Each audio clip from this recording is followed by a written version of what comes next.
इस तरह से प्रकृति और प्रत्यय से मिला हुआ जो पद है वो पद तो कृत्रिम होता है, तो कृत्रिम होने पर उसकी नित्यता कैसे आप कह सकते हो, जबकि आप आगे से कहते आए हो कि वर्ण पद ये सब नित्य होते हैं। तो उसका समाधान देते हैं कि प्रकृति प्रत्यय लोके व्युत्पत्त्यर्थम निरूपितौ, ये व्युत्पत्ति के लिए कहे गए हैं। व्याकरण शास्त्र ने इनको लोग समझ सकें उसके लिए इस तरह से समझाया है, पर अपने मूल रूप में ये पद अकृत्रिम है और वैसे ही हैं।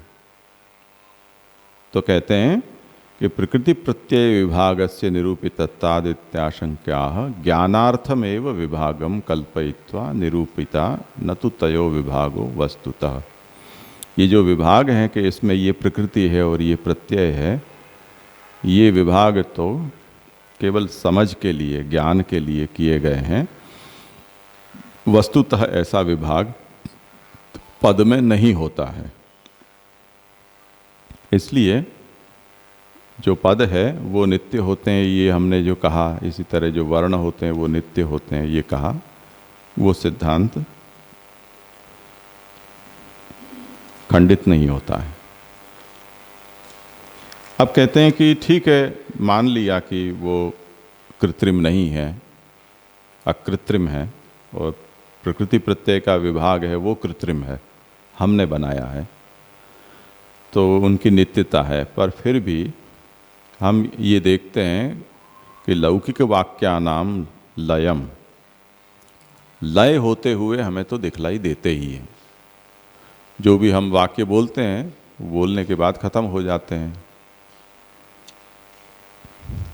तो कहते हैं कि उसको कैसे समझा जाए, तब फिर नित्यता भी कैसे होगी। तो कहते हैं कि संस्कार मात्र विलयाद अथवा तद विलीनता तदभावाद वासुदेवे तच्छब्देषु नलीनता अस्मदादि मुखे नापि क्रीडार्थम सर्वतो हरि शब्द भेदम वितनुते रूपेष्विव विनिश्चयः। सिद्धांत ये है कि सच कहा जाए तो किसी का कोई विलय नहीं होता है। जैसे कोई भी रूपवान पदार्थ, रूप सृष्टि का कोई भी पदार्थ कभी भी उसका अभाव नहीं होता है, उसी तरह से जो शब्द सृष्टि है या नाम सृष्टि है उसके भी किसी भी अंश का, वर्णपद वाक्य का कभी भी लय नहीं होता है। ये सिद्धांत है। यदि लय होता है, ऐसा आपको जिद है कि नहीं होता ही है, होता ही है, तो कैसे कहेंगे कि उसका संस्कार लीन हो गया है, ऐसा आपको कह सकते हो, कहना चाहें तो। ज़्यादातर लोग ऐसा कहते हैं। परीक्षा में जैसे कोई परीक्षा देकर आया बच्चा और हम उससे पूछें कि भाई तुमको क्या आया क्या नहीं आया, तो अरे वो बिल्कुल मुझे याद था और भूल गया, ऐसे यूँ कह के वो फिर अपना बचाव कर लेता है। और हो भी सकता है कि परीक्षा के प्रेशर में वो याद की हुई बात भी उस समय उपस्थित न हो और परीक्षा ख़त्म होने के बाद उसको वो याद आ भी जाए, तो जब घर आकर पेपर सोल्व करता है तब वो सब लिख देता है, और पेपर की चेकिंग करते हैं उस समय वहाँ गड़बड़ी हो जाती है। तो संस्कार लीन होते हैं, वस्तु होती है, ये कहने का मतलब है।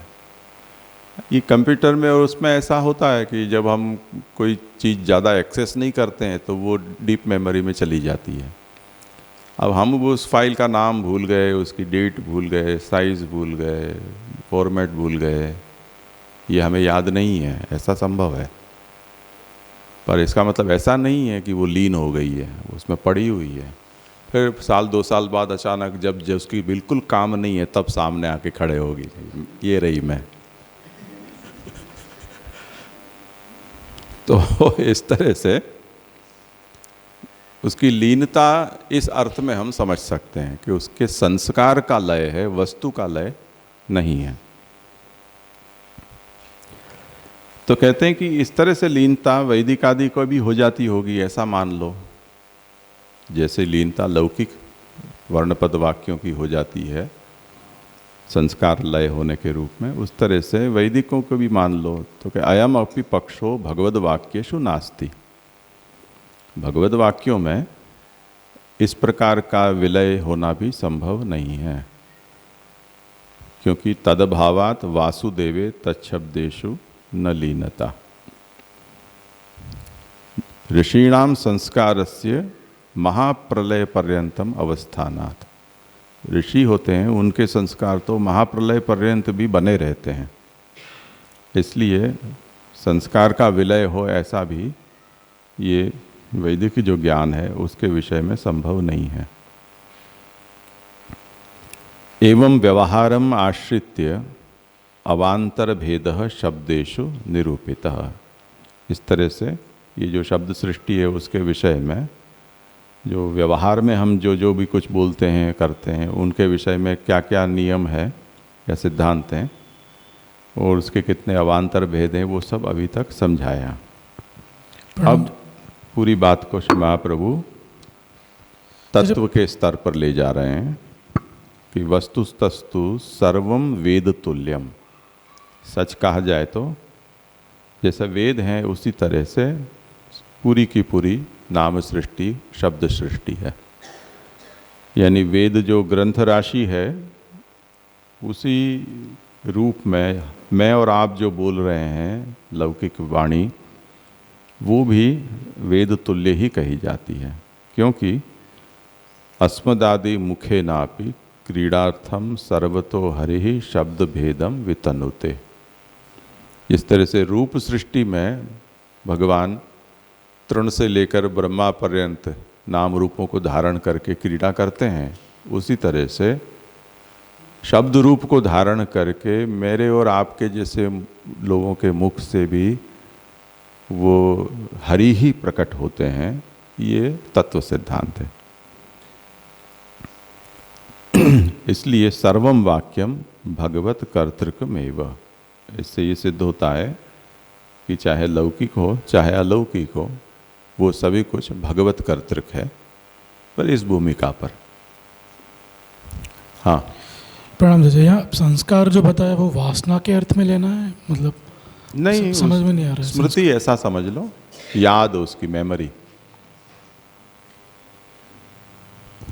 तो ये ऋषिणाम संस्कार से वाला नहीं समझ में। उनकी मेमोरी महाप्रलय पर्यंत भी शार्प रहती है। यहाँ पे जी 169 में अथवा और अथ फिर वा ऐसे है, तो वो पाठभेद है या फिर नहीं अथवा, यहाँ मूल में अथ फिर स्पेस फिर वा है। संस्कार मात्र विलयाद अथ, हाँ पीछे वा। हाँ पीछे वा। नहीं वो अगर हो तो भी उसका मतलब तो वही है। ओके।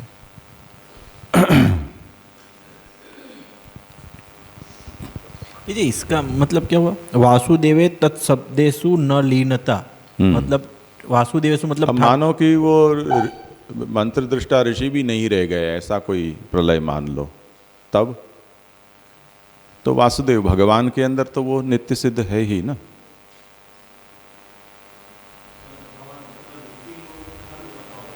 हाँ, जब कोई कुछ नहीं रहा, जैसे अब ये प्रलय में उनके क्या नाम अपने कौंडिन्य, हाँ मार्कंड ऋषि का वर्णन आता है ना, तो ऐसी कोई हम कल्पना करें, कोई मार्कंड ऋषि भी नहीं रह गए, तब वो बटे कृष्ण तो है ना, ऐसे इस तरह से।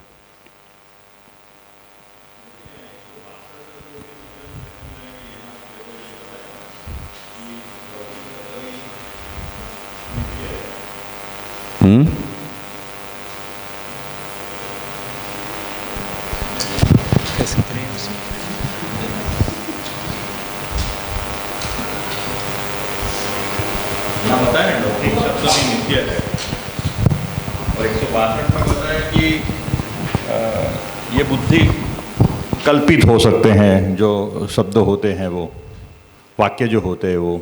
वाक्य, हाँ हाँ, वाक्य और शब्द अलग वस्तु है ना। शब्दों से वाक्य बनता है। वर्ण और पद नित्य हैं, वाक्य नित्य नहीं है लौक में।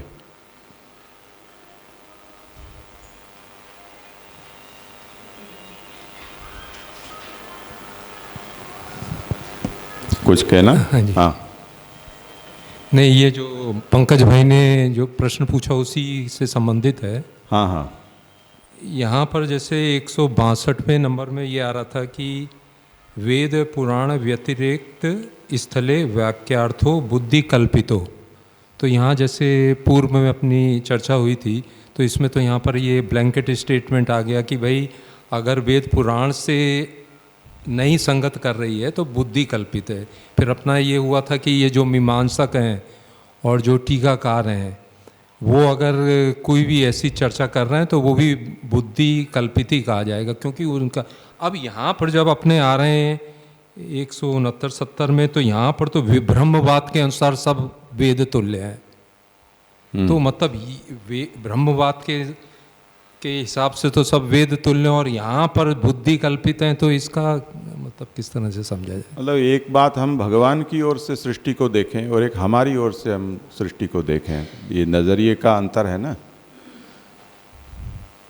तो ये जो है वो भगवान की ओर से देखना है। तो आप बोल रहे हैं, मैं बोल रहा हूँ, वेद बोल रहा है, वो सब कुछ भगवान की लीला ही है। तो भगवान ही बोल रहे हैं, भगवान की ही आवाज़ सब जगह प्रकट हो रही है। ये भगवत दृष्टि से इसकी व्याख्या है। और भगवान की नाम सृष्टि में हम हैं और हमें अब इसको देखना है, तो कैसे देखेंगे? तो वर्ण पद हैं वो नित्य हैं, वाक्य अनित्य हैं। फिर यहाँ पर ये महाप्रभु जी ने ये भी बताया कि अतः तत्र विश्वासेन पुरुषार्थ सिद्ध है। फिर एक अपवाद के रूप में ये भी बताया कि अगर मान लीजिए आपका इतना ज़्यादा विश्वास है टीकाकार के ऊपर, अगर वो कुछ अनित्य भी बता रहा है लेकिन आप उसको नित्य समझकर विश्वास करके कर रहे हैं, तो वो भी फिर आपका पुरुषार्थ सिद्ध करेगा। इस तरह से भी आया है। पर वो एज पर रूल नहीं, वो एक एक्सीडेंटली होने वाली घटना है, इसलिए वो उसके कारण हम कोई सिद्धांत नहीं बना सकते हैं। वो काकतालीय न्याय कहा जाता है।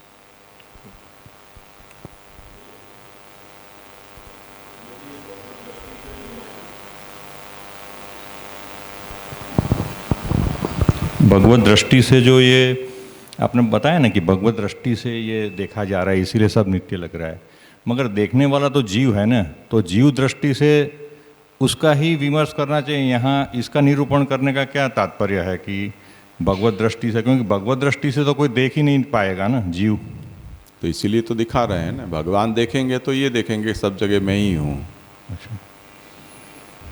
जैसे महाभारत के युद्ध में बर्बरीक को पूछा कि तुमने क्या देखा, तो उन्होंने कहा मैंने तो न कोई कौरव देखे न पांडव देखे, न पांडव की सेना देखी न कौरव की सेना देखी। मैंने तो यही देखा कि सभी जगह सुदर्शन चक्र चल रहा है, और कुछ देखा ही नहीं।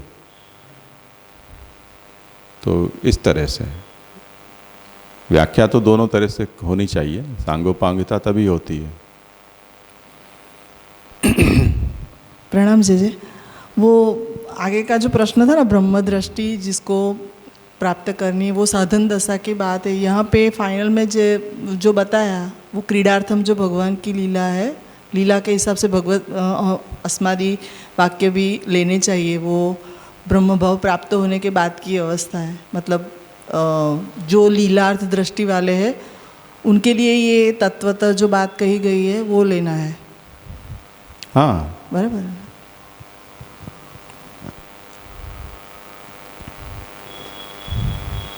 यहाँ विराम रखें आज।